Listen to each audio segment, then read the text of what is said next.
تاریخ اسلام میں کچھ نام ایسے ہیں جو صرف انسان نہیں بلکہ ایک تحریک ہوتے ہیں۔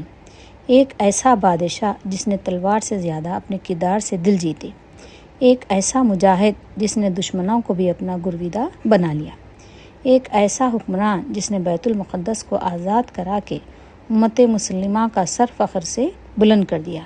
جی، یہ داستان ہے سلطان صلاح الدین ایوبی کی۔ آئیے آج ہم سلطان صلاح الدین ایوبی کی حالات زندگی اور ان کی حکومت کس طرح سے انجام دیے اور کس طرح سے بیت المقدس کو جیتے اور فلسطین کو آزاد کروائے، اس بارے میں ہم بات چیت کریں گے۔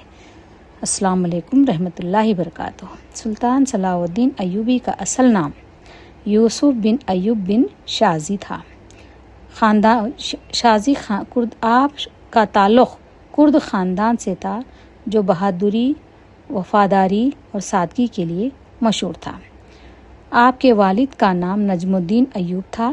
وہ ایک نہایت نیک، باوقار اور سمجھدار انسان تھے جو بعد میں ایک اہم فوجی عہدے پر فائز ہوئے۔ آپ کے چچا اسد الدین شیر کوہ ایک عظیم جرنیل تھے جنہوں نے صلاح الدین ایوبی کی زندگی میں بہت اہم کردار ادا کیا۔ صلاح الدین ایوبی کی پیدائش 1137 عیسوی میں ہوئی۔ عراق کے مقام جو اب موجودہ نام ہے ٹکرٹ، یہ وہی شہر ہے جہاں بعد میں کئی تاریخی واقعات پیش آئے۔ کہا جاتا ہے کہ آپ کی پیدائش کی رات ہی آپ کے والد کو شہر چھوڑنا پڑا، یعنی آپ کی زندگی کا آغاز ہی آزمائش سے ہوا۔ صلاح الدین ایوبی کی تربیت عام بادشاہوں کی طرح صرف جنگی نہیں تھی، بلکہ قرآن کی تعلیم، حدیث کا علم، فقہ کی سمجھ، اخلاق اور عاجزی آپ کی تعلیم میں شامل تھے۔ آپ بچپن سے ہی دیندار، نرم دل اور سنجیدہ مزاج تھے۔ سلطان صلاح الدین ایوبی کو جنگوں سے زیادہ دلچسپی علم میں تھی، لیکن اللہ نے آپ کو تاریخ کا عظیم ترین سپہ سالار بنا دیا۔ سلطان صلاح الدین ایوبی کی شخصیت کے چند نمایاں پہلو: بے حد عاجزی تھی آپ میں، اللہ پر مکمل توکل کرتے تھے، عدل و انصاف تھا آپ میں، رحم دلی، یہاں تک کہ دشمن پر بھی وہ اپنا نرم دلی سے مقابلہ کرتے تھے۔ ایک واقعہ آتا ہے کہ وہ راتوں کو اٹھ کر اللہ کے حضور روتے تھے اور دن میں میدان جنگ کے شیر بن جاتے تھے۔ سلطان صلاح الدین ایوبی کے چچا اسد الدین شیرخ نے انہیں فوجی زندگی سے روشناس کرایا۔ یہ وہ وقت تھا جب مسلمان آپس میں تقسیم تھے، بیت المقدس پر قابض کروسیڈرز یعنی صلیبی افواج بیت المقدس پر قابض تھے۔ یہ وہ دور تھا جسے تاریخ میں کہا جاتا ہے کروسیڈرز یعنی وہ جنگیں جو یورپی عیسائی افواج نے مسلمانوں کے خلاف لڑی تھیں۔ ان کا مقصد تھا کہ بیت المقدس پر قبضہ کریں، اسلامی سلطنت کو ختم کرنا، اور افسوس کی بات یہ تھی کہ مسلمان اس وقت متحد نہیں تھے، اور امت کی حالت اس وقت ایسی تھی کہ مسلمان حکمران آپس میں لڑ رہے تھے، خلافت کمزور ہو چکی تھی، دشمن طاقتور ہو رہا تھا۔ ایسے نازک وقت میں اللہ نے ایک ہیرو پیدا کیا۔ آنے والے وقت کا ایک اشارہ تھا یہ، یعنی یہی بچہ جو آج علم حاصل کر رہا تھا، کل وہی ایک بادشاہ بننے والا تھا، اسلام کا محافظ بننے والا تھا، بیت المقدس کا فاتح بننے والا تھا اور امت کا ہیرو بننے والا تھا۔ تو کون جانتا ہے کہ ایک جلا وطن بچے کی کہانی دنیا کی سب سے عظیم فتح میں بدل جائے گی؟ کون جانتا تھا کہ یہی صلاح الدین ایک دن بیت المقدس کو آزاد کرا کے تاریخ کا رخ بدل دے گا؟ اب میں آپ کو سلطان صلاح الدین ایوبی کی ابتدائی زندگی، تربیت اور اقتدار تک کا سفر کے بارے میں بتانے کے لیے لے چلوں گی۔ کبھی کبھی تاریخ کے عظیم لوگ خود عظمت کے پیچھے نہیں بھاگتے، بلکہ عظمت خود انہیں تلاش کر لیتی ہے۔ ایک نوجوان جو علم کا عاشق تھا، جسے جنگوں میں کوئی خاص دلچسپی نہ تھی، لیکن وقت نے اسے میدان جنگ کا سلطان بنا دیا۔ یہ کہانی صلاح الدین ایوبی کے اس سفر کی ہے جہاں ایک طالب علم ایک فاتح بننے لگا تھا۔ صلاح الدین ایوبی بچپن سے ہی علم عام سپاہیوں سے مختلف تھے۔ جہاں دوسرے نوجوان گھڑ سواری اور جنگی مہارتوں میں دلچسپی لیتے تھے، وہیں صلاح الدین قرآن پڑھتے، حدیث سنتے، علماء کی صحبت اختیار کرتے۔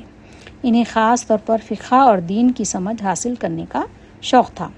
وہ اکثر خاموش رہتے، غور و فکر کرتے اور دنیائی چمک دمک سے دور رہتے۔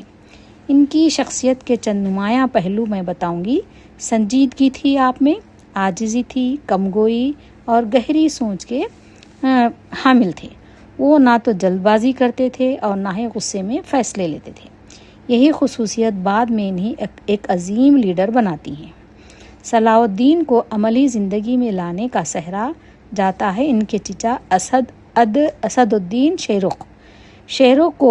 شیرو کو ایک عظیم جرنیل تھے اور وہ چاہتے تھے کہ صلاح الدین بھی میدان عمل میں آئیں۔ شروع میں صلاح الدین کو جنگوں میں زیادہ دلچسپی نہ تھی، لیکن حالات نے انہیں مجبور کیا کہ وہ فوجی زندگی اختیار کریں۔ نور الدین زنگی کے دور، اس وقت مسلمانوں کے ایک عظیم حکمران نور الدین زنگی تھے۔ نور الدین زنگی ایک نیک، دیندار اور انصاف پسند حکمران تھے، جن کا خواب تھا بیت المقدس کی آزادی، امت مسلمہ کا اتحاد۔ انہوں نے صلاح الدین کی صلاحیتوں کو پہچانا اور انہیں آگے بڑھنے کا موقع دیا۔ یہ وہ وقت تھا جب مصر سیاسی انتشار کا شکار تھے۔ وہاں فاطمی خلافت کمزور ہو چکی تھی اور صلیبی افواج اس پر قبضہ کرنا چاہتی تھیں۔ نور الدین زنگی نے اپنے جرنیل شیرکوہ کو مصر بھیجا اور صلاح الدین بھی ان کے ساتھ گئے۔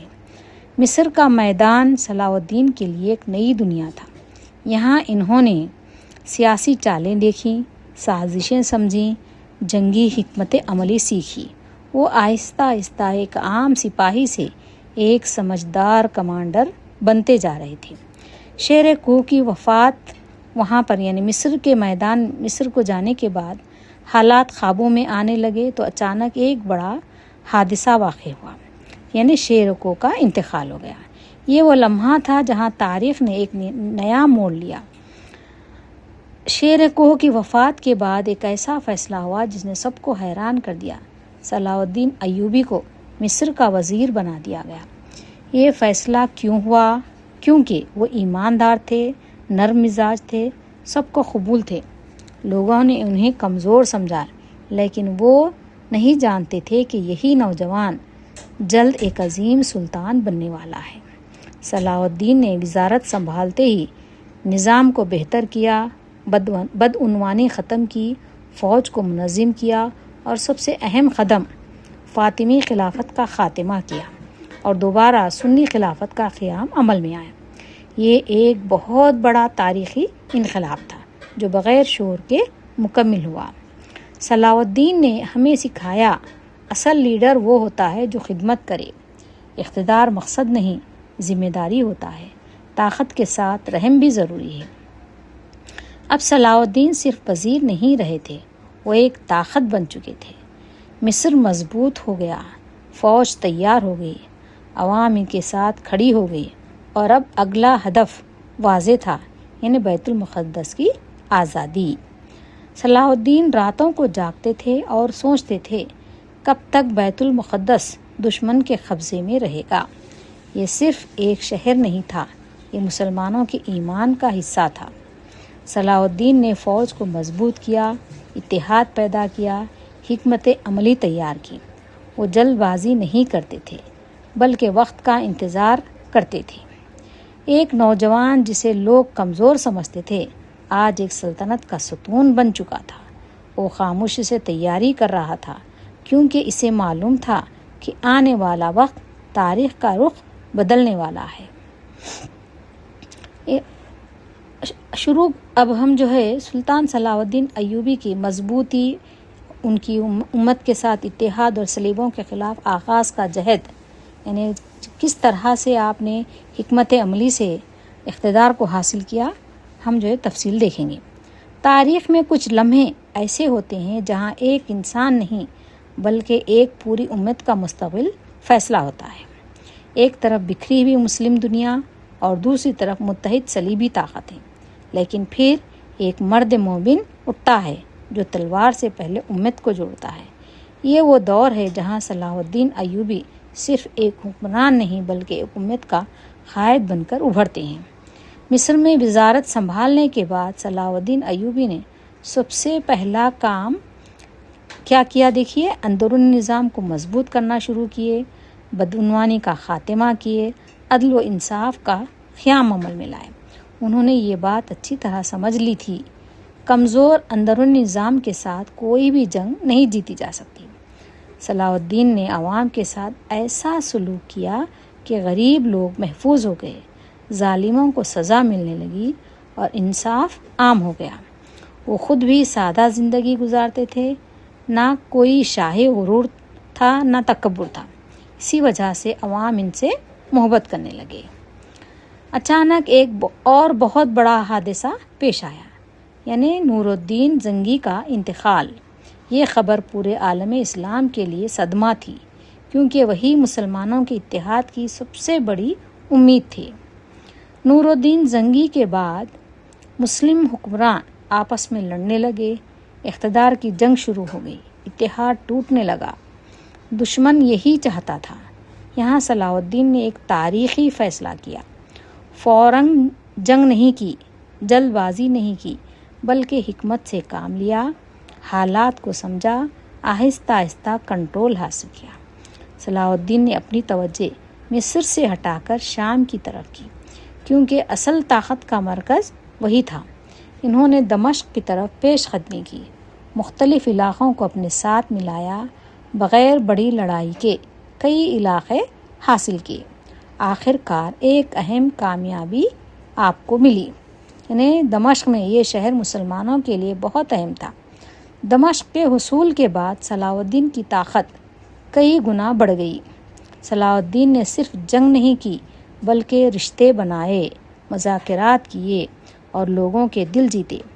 وہ جانتے تھے اگر مسلمان آپس میں جڑ جائیں تو کوئی انہیں شکست نہیں دے سکتا۔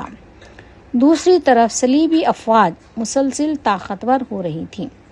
یہ وہی جنگیں تھیں جنہیں کہا جاتا ہے کروسیڈز، یعنی ان کا مقصد واضح تھا، بیت المقدس پر قبضہ برقرار رکھنا، مسلمانوں کو کمزور کرنا۔ صلاح الدین نے جنگ شروع کرنے سے پہلے فوج کو تربیت دی، سپاہیوں میں ایمان پیدا کیا، اتحاد مضبوط کیا۔ وہ صرف تلوار کی جنگ نہیں لڑنا چاہتے تھے، بلکہ ایمان کی جنگ لڑنا چاہتے تھے۔ صلاح الدین کی سب سے بڑی طاقت کیا تھی؟ اللہ پر یقین۔ وہ نماز کے پابند تھے، راتوں کو دعا کرتے تھے۔ یہی چیز انہیں دوسروں سے مختلف بناتی ہے۔ اب وقت آ چکا تھا۔ صلاح الدین نے صلیبوں کے خلاف ابتدائی حملے شروع کیے، چھوٹے چھوٹے مارکے کیے، دشمن کی کمزوریوں کا جائزہ لیا۔ اپنی طاقت کا امتحان تھا۔ یہ مکمل جنگ نہیں تھی، بلکہ ایک تیاری تھی۔ صلاح الدین کی سب سے بڑی خاصیت یہ تھی کہ وہ صبر و تحمل سے کام لیتے۔ وہ جانتے تھے جلد بازی شکست کا سبب بنتی ہے، اسی لیے وہ صحیح وقت کا انتظار کرتے رہے، دشمن کو کمزور ہونے دیا، اپنی طاقت کو بڑھاتے رہے۔ اب صورتحال بدل چکی تھی۔ مصر ان کے پاس تھا اور شام ان کے زیر اثر، عوام ان کے ساتھ اور فوج بھی تیار۔ صلاح الدین اب صرف ایک وزیر نہیں رہے تھے، وہ ایک عظیم سلطان بن چکے تھے۔ ہر کامیابی کے بعد بھی ایک درد باقی تھا، یعنی بیت المقدس۔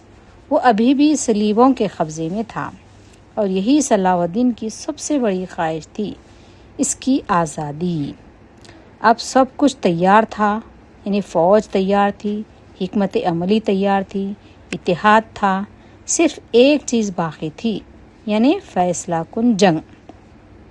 تاریخ اپنی سانسیں روک چکی تھی۔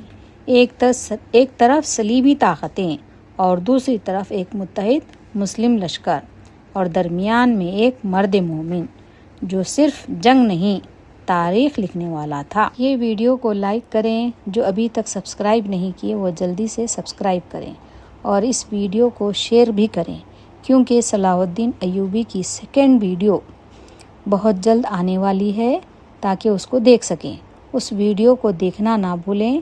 یہ بیت المقدس کی فتح کا معاملہ ہے، دل تھام کر بیٹھیں۔ اللہ حافظ۔